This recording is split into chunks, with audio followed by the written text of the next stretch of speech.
வணக்கங்க. நான் மகிழ்குமரன். மகிழ் திரைவலைகளுக்கு உங்கள் அன்புடன் வரவேற்கிறேன். ராமரா, ராவணனா? யாரை நாம் கொண்டாட வேண்டும்? இந்த கேள்வி ரொம்ப பெருசா போயிட்டு இருக்கு. ஆனா, இந்த ராமாயணம் என்பது ஒரு கதை.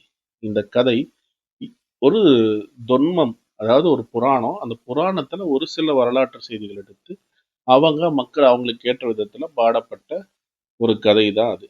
இதுதான் எல்லாத்துக்கும். ஹோமரோட இலியடாகட்டும், எல்லா செய்தியுமே ஒரு வரலாற்று நிகழ்வு எடுத்து வச்சுக்கிட்டு, அந்த வரலாற்று நிகழ்வை சுத்தி அவங்களுக்கு பிடித்த மாரி எழுதக்கூடியது தான் புராணம். இந்த புராணத்த 100 விழுக்காடு வரலாறுன்னு நம்ம நம்ப முடியாது. அந்த புராணத்துல இருக்கக்கூடிய மையக்கதை வரலாறு அப்படின்றத நம்ம நம்பலாம். அப்படி பார்க்கும்போது, இந்த வால்மீகி ராமாயணத்துல ஒரு செய்தி ஒண்ணு வரும். அதாவது அந்த வால்மீகி ராமாயணத்துல, அ இந்த அனுமர பத்தி பேசும்போது, அனுமர் இலங்கைக்கு போறார்ன்னு பேசும்போது, நீங்க பார்த்து போங்க. போற இடத்துல கபடாபுரம் இருக்கும். அந்த கபடாபுரத்துடைய கதவுகள் வந்து முத்துக்களால இருக்கும். அங்க இருக்கக்கூடிய இனிய இசையினால் நீங்க கவரப்பட்டு ஈர்க்கப்படாதீங்கன்னு ஒரு செய்தி ஒண்ணு வரும். அப்போ கபடாபுரம் அப்படின்ற பாண்டியரோட தலைநகரை பத்தி வால்மீகி ராமாயணம் பேசுது. ஆனா, அந்த பேசப்பட்ட நேரத்துல பாண்டியர்களோட தலைநகரமா இருந்தது மதுரை. கபடாபுரம் கிடையாது. அப்போ அது முன்னாடி இருந்த செய்தியிலிருந்து ஒரு பாட்ட பத்தி ஒரு செய்திய எழுதியிருக்காங்க. அப்போ இதுல இன்னொரு விஷயத்த நம்ம கவனிக்கணும். அந்த வால்மீகி ராமாயணத்த தொடர்ந்து குப்தர்களோட ஆட்சி காலம் வருது. அந்த குப்தர்களோட ஆட்சி காலகட்டத்துல காளிதாசர் அப்படின்னு சொல்லிட்டு ஒரு புலவர் வராரு. அவர் நிறைய காப்பியங்கள சமஸ்கிருத மொழியில உருவாக்குறாரு. ஆனா காளிதாசரோட பாடல்கள்ல சங்க இலக்கியங்களோட தாக்கம் இருக்கிறதா நம்பப்படுகிறது. அந்த காளிதாசர் ஒரு செய்திய சொல்றாரு. அதாவது ரகுவம்சம்ன்ற தன்னோட காப்பியத்துல அவர் என்ன சொல்றாருன்னா, ராவணன் ராவணனை கூட எதிர்க்கிறான். அது நம்ம எல்லாருக்கும் தெரியும். எதிர்த்து நிக்கிறாங்க. ஆனா அந்த ராவணன் பாண்டியர்களை பார்த்து அச்சமுறுகிறான். பாண்டியர்கள் வேள்விகள்ல புகழ்பட எங்க தனக்கு ஆபத்து வருமோன்னு சொல்லி ராவணன் அச்சப்படுகிறார். பாண்டியனிடம் சென்று ஒரு அமைதி ஒப்பந்தம் ஏற்படுத்திக் கொள்கின்றார். அப்படின்ற செய்தி ரகுவம்சத்துல வரதா சொல்றாங்க. நம்ம ராமரை பத்தி பேசுறோம், ராவணனை பத்தி பேசுறோம், பாண்டியனை கை கழுவி விட்டு விட்டோம். யார் அந்த ராவணன்? சரி, யார் அந்த பாண்டிய மன்னன்? தெரியாது. இப்போ இன்னொரு விஷயத்தை கவனிக்கணும். ராமன் இக்ஷவாகு குலத்தை சார்ந்தவனாக அறியப்படுகிறார். இக்ஷவாகு குலம் என்பது கரும்போட தொடர்புடைய ஒரு குடியாக அறியப்படுகின்றது. அந்த அரச மரபு. அது வரலாற்று ரீதியா பார்த்தீங்கன்னா, தெற்கு ஆந்திரா பகுதியில இருக்கிறது. ஆனா, கதைப்படி பார்த்தீங்கன்னா, அவங்க வந்து வடநாட்டுல இருந்து வராங்க. அயோத்தி கிட்ட இருந்து வராங்கன்ற செய்தி வருது. ஆனா, இந்த இக்ஷவாகுன்ற சொல்லுக்கு கரும்பு ஏன் தொடர்புடையதுன்னா, அவங்க முன்னோர்கள் கரும்பு எடுத்துட்டு வந்தாங்க அப்படின்ற ஒரு தொன்மத்தின் அடிப்படையில. அந்த கதை தமிழ்நாட்டை பொறுத்த வரைக்கும் நமக்கு அதியமான் சொல்லக்கூடிய அரசர்களோட தொடர்புடையது. இந்த அதியமான் என்பவர்கள் அடிப்படையில சேரர்கள் இருந்து ஒரு பிரிவினர் என்னோட பொறுத்த வரைக்கும். ஆனா அவங்களுடைய தனி சிறப்பின் காரணமாக அதியமான்கள் தனி அரசர்களாக இருந்ததாக தெரியப்படுகிறது.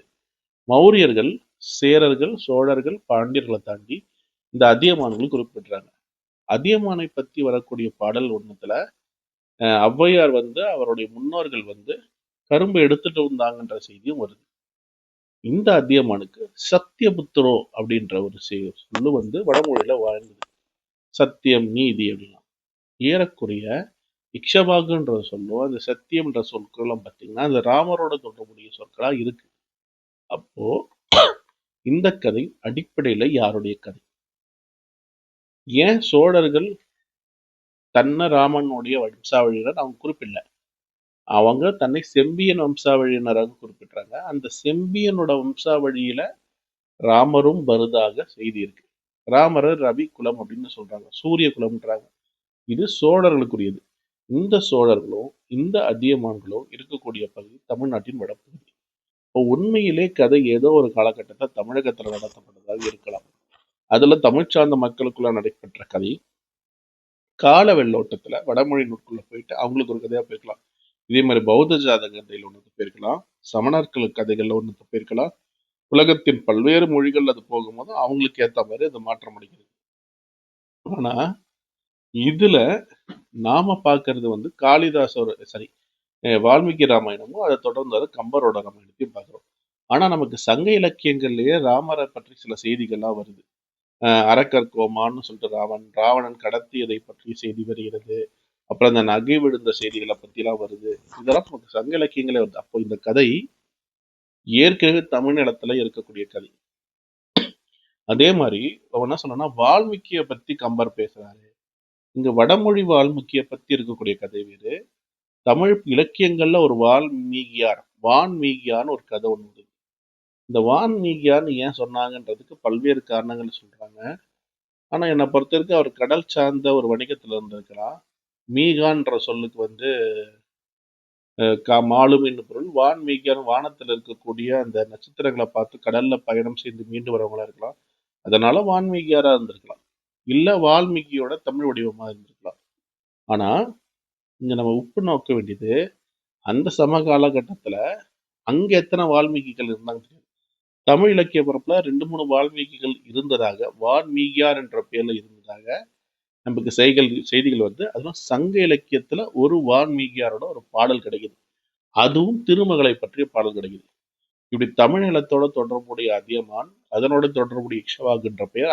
இக்ஷவாகு என்ற அரசு வந்து தெற்கு ஆந்திராவை மையம் கொண்ட ஒரு அரசா நமக்கு வரலாற்றுல வருது. அது வந்து சோழர்களுக்கும் இந்த அதியமான்களுக்கும் இருக்கக்கூடிய பகுதிக்கு பக்கத்திலே வருது.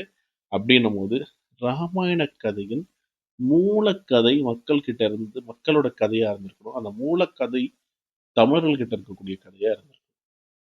இதுல நம்ம ராமரையும் ராவணனையும் பத்தி பேசுறோமே தவிர, ராமனே எதிர்க்க பயந்து துணிந்து இல்லாது அமைதி ஒப்பந்தம் ஏற்படுத்தி கொண்டதாக காளிதாசர் தன்னுடைய செய்தியில குறிப்பிட்ட பாண்டியர்களை பற்றி நம்ம பேசுறதே மறந்துட்டோம். அதனோட விளைவு ரொம்ப ரொம்ப என்னன்னே சொல்றதுன்னு தெரியல. இப்போ இந்த செய்திகளோட ஊடகம் நமக்கு என்ன தெரியுதுன்னா, உண்மையிலே இந்த கதை தமிழ்நாட்டுல இருக்கக்கூடிய கதை. அந்த கதையை எடுத்துட்டா அதோட வெர்ஷன் வேற அவங்க மாத்திட்டாங்க. அதுல அவங்களுக்கு ஆதரவா இருக்கக்கூடிய தமிழ் அரசர்களை புகழ்ந்தும், அவங்களுக்கு எதிரா இருக்கக்கூடிய தமிழ் அரசர்களை திட்டியோ கதை மாற்றம் எழுதப்பட்டிருக்கலாம். அந்த கதை திருப்பி தமிழ்நிலத்துல வந்து இன்னொரு வருஷனா மாற்றப்பட்டிருக்கலாம். இப்படிதான் இது நடந்திருக்குமே தவிர, ஏன்னா இந்த கதையோட தொடர்புடைய எந்த செய்தியுமே வந்து அங்க செட் ஆகுற மாதிரி தெரியல. இதை தாண்டி இன்னொரு விஷயத்த நான் சொல்ல விரும்புறேன். கண்ணனோட கதையை பார்ப்போம். கண்ணன் வந்து தாய்மாமனோட சண்டை போடுறாரு. கண்ணன் வந்து காலை ஏறு தழுவுறாரு. கண்ணன் வந்து உறவு முறையில திருமணம் செஞ்சுக்கிறாரு. கண்ணன் வந்து மதுரை ஆட்சி செய்யறாரு. இந்த எதுவுமே வந்து வடநாட்டோட தொடர்பு. வடநாட்டுல மதுரை இருக்கு. ஆனா தமிழ்நாட்டுடைய மதுரை மறந்துடும். ஏறு தழுவுதல் என்பது மதுரை சுற்றியுள்ள பகுதிகளில் நடக்குது. அலங்காநல்லூர் ஜல்லிக்கட்டு, கொங்கு பகுதியில் நடக்குது, மதுரை பகுதியில் நடக்குது. இது வடநாட்டுல எங்கேயுமே நடக்கல.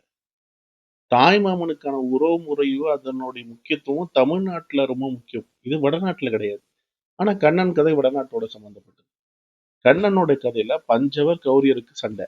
ஆனா இந்திய அரசர்கள்லே பஞ்சவன் கௌரியர் என்ற பட்ட பேரை கொண்டவர்கள் பாண்டிய அரசர்கள் மட்டுமே தவிர வேற யாரும் கிடையாது. நீங்க வேற எங்கேயும் போய் பார்க்க முடியாது. சொல்ல சங்க இலக்கியத்திலே பஞ்சவன் பார்வேந்தன் சொல்லிட்டு ஒரு பாண்டிய மன்னனை பற்றிய பாடல்கள்லாம் இருக்கு. அப்போ இப்படி இருக்கும்போது தமிழ் கதைகள் அங்க எடுக்கப்பட்டு அது வடமொழி செய்யப்பட்டது என்பதுதான் என்னுடைய கருத்து. ஆனா இது இந்த விக்கில நம்ப முடியுமான்னு தெரியல. இந்த விக்கி கூட ஒரு முருகரை பத்தி பேசும்போது விஷ்ணு சர்மான்னு சொல்லிட்டு ஒரு தம்பி இருக்கான். அந்த தம்பி பார்த்தீங்கன்னா தமிழர்களுக்கு வரலாறே கிடையாது, வடநாட்டுல இருந்து சொல்லி கொடுத்தாங்கன்ற நம்பிக்கையில் இருக்கக்கூடியவங்க. இவங்க எல்லாம் வந்து என்ன பார்த்தீங்கன்னா வலதுசாரின்ற பேர்ல சமஸ்கிருதமயமாக்கும் அதை சார்ந்த விஷயத்துக்கு தான் முக்கியத்துவம் தராங்களே தவிர, தமிழர்கள் ஒருத்தங்க இல்லைன்னா இன்னைக்கு இவங்க சொல்ற இந்து மதம் கிடையாது.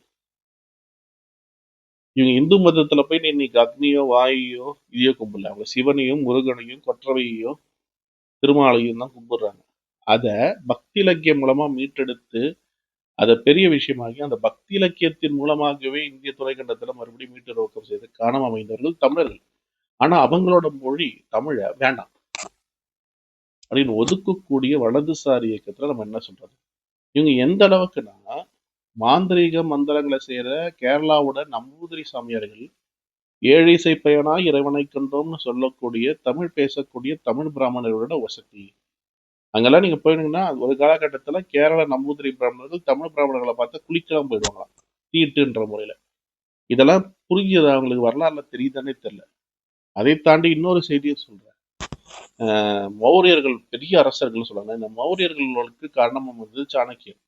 இந்த சாணக்கியர் நந்தரோட அரசவையில அவமானப்படுத்தப்படுகின்றார். நந்தரோட அரசையில அவமானப்படுத்துறது காரணம் சாணக்கியர் தன்னை பிராமணர் சொல்லும் போது ஏத்துக்கல. ஏன்னா சாணக்கியர் கருப்பா இருக்கியே, நான் உன்னை எப்படி பிராமணர் ஏத்துக்கிறது?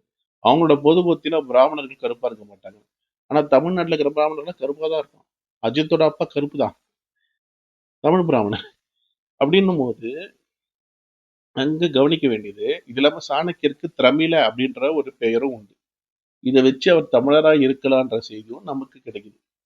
அப்ப ஒப்புண்ணுக்கும் போது தமிழர்களுடைய தாக்கம் எந்த அளவுக்கு வட மாநிலங்கள்ல இருந்து நம்ம இன்னும் எக்ஸ்ப்ளோரே பண்ணல. அப்புறம் தானே இதை பத்தி பேசுறதுக்கு. ஆரியர்கள் வந்தார்கள், நம்மளை வீழ்த்தினார்கள், மொட்டையா ஒரு வரியில நம்ம வரலாற்றை முடிக்கிறோம்.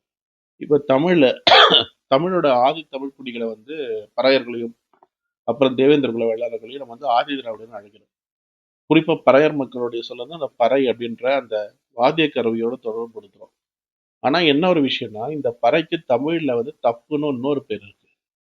இதே பேர்ல ஈரான், பர்ஷியா, கஜகஸ்தான் அந்த மாதிரி எங்கெங்கெல்லாம் ஈரானியர்களோட தாக்கம் இருக்கும், ஈரானியர்கள் தான் ஆரியர் அப்படின்ற பேர்ல இருந்து வந்த ஊர் தான், அந்த மக்களுடைய தாக்கம் இருக்கும். அங்கெல்லாம் இந்த வாத்திய கருவி ஃபேமஸா இருக்கு. பறை போல ஒன்று. அந்த அந்த வாத்திய கருவிக்கு அவங்க மொழியிலும் தப்பு என்றுதான் பேர். அதாவது இன்னைக்கு பகரம் ஃபகரமாக மாற்றப்பட்டு தப்பு அப்படின்றாங்க. ஆனா அதோட பண்டைய உச்சரிப்பு தப்பு தான். எப்படி ஒரு திராவிடர்ல ஒரு தமிழர்ல ஆதிக்குடின்னு சொல்லக்கூடிய ஒரு பறையர் மக்களோட தொடர்பு படுத்தக்கூடியது, எல்லா மக்களுக்கும் தொடர்பு, பட் இவங்க வந்து பழைய மக்களோட தொடர்பு படுத்துறாங்க. அந்த தப்புன்ற இசைக்கருவி எப்படி ஈரானியர்கள்ன்ற ஆரியர்களோட தொடர்புடையதா இருக்கு? இன்னும் திறக்கப்படாத தமிழோட வரலாற்று பக்கங்கள் நிறைய இருக்கு. நீங்க சமஸ்கிருத புராணங்களை மட்டும் வச்சுக்கிட்டு தான் இந்த போலி டாக்ஸ், இந்த விஷ்ணு சர்மா போன்றவங்க எல்லாம் வந்து கதை விட்டுட்டு இருக்காங்க. அதை தாண்டி பல தமிழரோட எல்லை இதுன்றது மிக நீண்டப்பட்டது. இன்னொரு செய்தி சொல்றேன். இந்த சிரியான்னு ஒரு நாடு இருக்கு. அந்த சிரியான்ற நாட்டுல ஹிட்டைட்டுன்னு ஒரு மக்கள் வாழ்ந்தாங்க. அவங்களோட காலகட்டத்துல வாழ்ந்த இந்த ஹிட்டைட் என்ற மக்களுக்கு பிறகு மிட்டானின்ற இன்னொரு மக்கள் வாழ்ந்தாங்க. அவங்க கல்வெட்டுலாம் கிடைக்குது. அதுல தசரதா அப்படின்ற ஒரு அரசனை பற்றி வருது. இந்த தசரதாக்கு வரதா அப்படின்ற ஒரு பையனும் இருக்கான். எங்க நம்ம பார்க்கிறோம்? இங்க இருந்து கடல் தாண்டி சிரியால பார்க்கிறோம். ஆனா இந்த சிரியால முன்னாடி ஆட்சி செய்துட்டு இருந்த ஹிட்டைட் என்ற மக்கள் இவங்க வந்து என்ன சொல்றாங்கன்னா, இது இந்தோ ஐரோப்பிய மொழிகளை பேசுறவங்க, அதாவது சமஸ்கிருதம், இங்கிலீஷ், ஹிந்தி இதோட தொடர்புடைய ஒரு மொழியை பேசுறவங்கன்றாங்க. ஆனா அந்த ஹிட்டைட் என்ற மொழியில அம்மாவுக்கு அன்னைனும் அப்பாவுக்கு அத்தன்னும் பதியப்பட்டிருக்கு. அந்த மொழி இன்னைக்கு இல்ல. ஆனா அந்த மொழியில இன்னைக்கு நீங்க போய் தேடி பார்த்தீங்கன்னா அம்மாவுக்கு அன்னை அது அண்ணானும், அப்பாவுக்கு அத்தன் அது அத்தானவனும் உங்க சொல்லு இருக்கு. அது மட்டும் இல்லாம எப்படி இந்திய நிலப்பரப்புல இரும்புன்னு வந்தா தமிழர்களோட ஞாபகம் வருதோ, அதே மாதிரி ஐரோப்பிய நிலப்பரப்புல இரும்புன்னு வந்தா ஞாபகம் வர வேண்டியது ஹிட்டைட் என்ற மக்கள் தான். சிரிப்பா இல்ல? அப்போ இந்த ராமரோட கதை இந்த பக்கம் போய் பார்த்தாலும் அங்க தொடர்புடைய ஒரு மக்கள் வந்து தமிழோட தொடர்புடையவர்கள் இருக்காங்க. இந்த பக்கம் போய் பார்த்தாலும் தமிழோட தொடர்புடையவர்களா இருக்காங்க. ஆனா என்ன செய்தினா, இந்த புராணத்தை எடுத்து அதை வடமொழி புராணமாக்கப்பட்டு அந்த புராணத்தின் அடிப்படையில ராவணனை கும்பிடுறவர்கள்லாம் தமிழர்கள், ராமனை எதிர்ப்பவர்கள்லாம் தமிழர்கள் நம்ம கட்டமைச்சுக்கிட்டு இருக்கோம். அது தமிழ் தேசியத்தின் குறைபாடு. இன்னொன்னு ஆரியத்தின் புரிதலற்ற தன்மை. இதெல்லாம் நீக்கிட்டு பார்த்தீங்கன்னா, அந்த கதை ஏதோ ஒரு காலகட்டத்துல தமிழகத்துல நடந்த கதையா இருக்கலாம். ஆனா அதை உண்மையிலே கவனிக்க வேண்டியவர்கள் பாண்டியர்கள். வலிமை பெற்ற பாண்டியர்கள். ஆனா அவங்கள நம்ம மறந்துட்டோம். வரலாற்றுலயும் சரி, புராணத்திலயும் இருக்கக்கூடிய ஒரு பெரிய அரச மரபு பாண்டியர்கள். அவங்க சுத்தமா மறந்தாச்சு. நம்ம ஒரு பக்கம் ராவணன பக்கம், இன்னொரு பக்கம் ராமர் பக்கம் ஓடிட்டு இருக்கோம். ஆனா பாண்டியர்களை மறந்துட்டோம். சோழர்களை மறந்துட்டோம். உண்மையிலேயே நம்ம தோண்டி எடுக்க வேண்டியது அவர்களை பற்றி தான். இது என்னோட கருத்து. நான் சொல்லணும்னு நினைச்சேன். இன்னும் இந்த ராம கதையெல்லாம் பார்த்தீங்கன்னா, இன்னும் நிறைய விஷயங்கள் இருக்கு. அதை நான் எப்படி சொல்றது இல்ல. அது ரொம்ப பெருசா போயிடும். இதோட இதை நான் முடிச்சுக்கிறேன். நன்றி.